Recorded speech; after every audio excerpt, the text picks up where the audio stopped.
Alors aujourd'hui, on est avec Yves d'Axeis. Est-ce que déjà tu peux commencer par te présenter et nous expliquer un petit peu ce que tu fais, Axeis? Donc, Yves Duchesne, ça fait une grosse quinzaine d'années que je suis expert en cybersécurité. Dans les premières années de ma carrière, j'ai fait plutôt de la recherche de vulnérabilité, de tests d'intrusion, audit de code source, et cetera. Puis j'ai fondé Axeis il y a une dizaine d'années.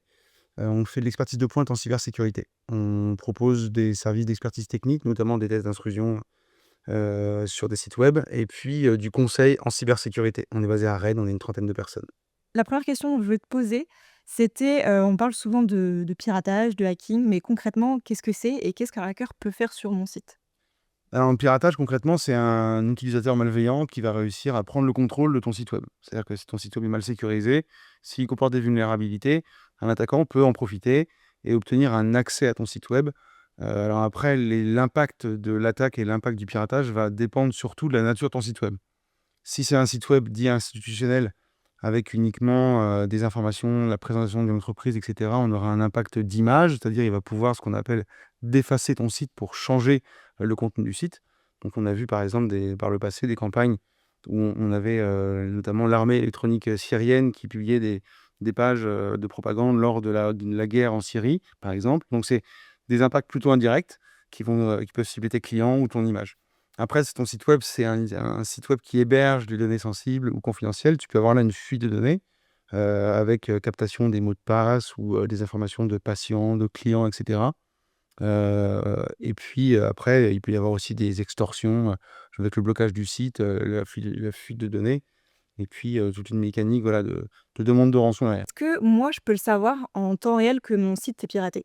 S'il y a des choses comme, du contenu sur mes pages web ou des choses comme ça, je vais le voir, mais est-ce que si c'est des choses qui touchent aux données, j'ai un moyen de moi le savoir? Alors ça, c'est une vraie bonne question parce que, enfin, techniquement, le piratage en général, n'est pas totalement asymptomatique. C'est-à-dire que, si vous regardez les bonnes, choses, vous allez voir l'attaque en temps réel. Ceci étant, la grosse problématique, c'est que qui surveille régulièrement les logs, les journaux de son site web?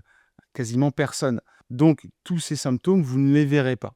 Parfois dans les hôpitaux, dans les industries, dans les entreprises, les attaques sont détectées, enfin, plusieurs mois, après avoir commencé. C'est-à-dire qu'on se rend compte que l'attaquant était présent depuis plusieurs mois dans l'entreprise. Depuis plusieurs mois, il avait exfiltré des données, il avait cherché à élever ses privilèges, à compromettre de plus en plus de composants. Et si on ne cherche pas à le voir, si on ne s'intéresse pas, si on ne surveille pas son réseau ou son site web, on ne le voit pas. Donc la réponse est, vous pouvez le voir, mais encore faut-il chercher à le voir. Il y a pas de possibilité de mettre en place des systèmes d'alerte ou des choses comme ça pour être, alerté et le savoir? Il y a plein de choses qui existent qui permettent de faire ça, mais d'expérience, il y a énormément de sites web qui s'en sont pas équipés. Et du coup, peut-être que si on met des choses en place pour, éviter le hacking, peut-être que les hackers, ils sont capables de s'adapter aussi et de contourner ces solutions-là, pour réussir à quand même réussir à atteindre leurs objectifs? Effectivement, c'est pas infaillible. C'est pas infaillible, c'est-à-dire qu'il y a des techniques, nous, régulièrement, on tombe sur des sites qui sont équipés de ce genre de dispositif, mais avec un peu d'astuce et de l'expérience de l'exercice, on arrive à les contourner. Donc c'est pas la solution magique. Je fais souvent la comparaison avec, une carrosserie rouillée. Ça sert à rien de mettre de la peinture sur une carrosserie rouillée. D'abord, il faut la nettoyer, il faut qu'elle soit bien saine et après vous pouvez la peindre. C'est pareil pour la cybersécurité. Il faut d'abord appliquer les bonnes pratiques. Il faut d'abord vous assurer que votre site est sécurisé.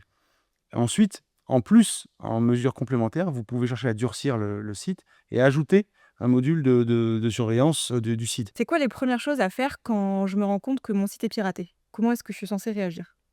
Déjà, la première chose à faire, c'est se demander, si le site qui a été piraté contient ou non des données personnelles.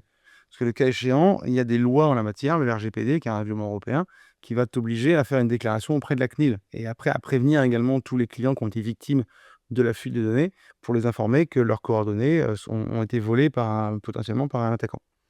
Hem, Ensuite, la chose intéressante à faire, c'est de comprendre par où est passé l'attaquant. Parce qu'en fait, s'il a réussi à pirater ton site web, c'est qu'il y avait une vulnérabilité, une faille quelque part. Dans ce genre de situation, il faut se faire accompagner parce que en général, un développeur ou un expert en communication, a rarement les compétences nécessaires à comprendre et à dérouler, à décrypter une attaque. Typiquement, tu peux t'attacher les services d'experts, nous on en fait régulièrement. C'est ce qu'on appelle du forensic, enfin, ou l'informatique légale, qui permet de faire de la recherche de compromission pour comprendre par où est passé l'attaquant et ça permet aussi de comprendre ce qu'il a fait. Est-ce que tu aurais des exemples de bonnes pratiques, de choses à mettre, en place pour, sécuriser son site? Alors, en ce qui concerne les sites, les gestionnaires de contenu, les CMS type WordPress, ils ont un modèle de sécurité qui est particulier. C'est-à-dire qu'en fait, c'est un site un peu clé en main, tu vois, que tu vas installer, déployer. Tu vas déployer des thèmes, des modules différents, etc., que tu vas customiser avec tout ton savoir-faire de communicant. Il faut que tu t'assures que les modules que tu déploies soient sécurisés. Donc là, il faut faire attention à la version, aux mises à jour et à la maintenance de ton WordPress. C'est-à-dire que les mises à jour de tes modules contiennent notamment des corrections de vulnérabilité. Si tu ne les mets pas à jour, c'est-à-dire que tu maintiens ton système, ton site, dans un état vulnérable. Et donc, c'est comme ça que les problèmes arrivent. Et deuxièmement, après, tu peux là aussi choisir de déployer des modules de ce qu'on appelle le durcissement, donc des pratiques qui vont au-delà des bonnes pratiques de base. L'objectif, il est là, en fait, c'est-à-dire apporter de la complexité. Je vais encore faire une comparaison. Dans un lotissement, l'objectif, c'est pas d'avoir une porte blindée. L'objectif, c'est d'avoir une porte qui est juste plus sécurisée que la porte de son voisin. C'est-à-dire que l'attaquant, s'il doit passer 1 heure pour ouvrir ta porte et juste 2 minutes pour ouvrir celle de ton voisin, il va l'ouvrir celle de ton voisin. Je voulais te demander aussi, est-ce que si j'ai un petit site, un blog, un site vitrine, est-ce que moi aussi je dois craindre d'être hacké? Est-ce que, ça peut arriver à n'importe qui? La plupart des hackers seront très peu intéressés par pirater un site qui a peu de contenu, sur lequel il y a peu d'enjeux, dans lequel il n'y a pas de données, etc.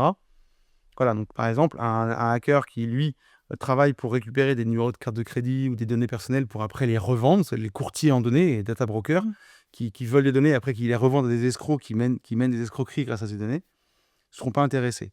En revanche, par exemple, quelqu'un qui cherche à déployer des crypto-miners, donc des choses qui vont miner de la cryptographie, miner comment dire, des crypto-monnaies, bah, lui, il peut être intéressé d'en déployer un sur ton site web. C'est-à-dire que c'est quelque chose qui va se mettre en place et qui va tourner sur ton site web.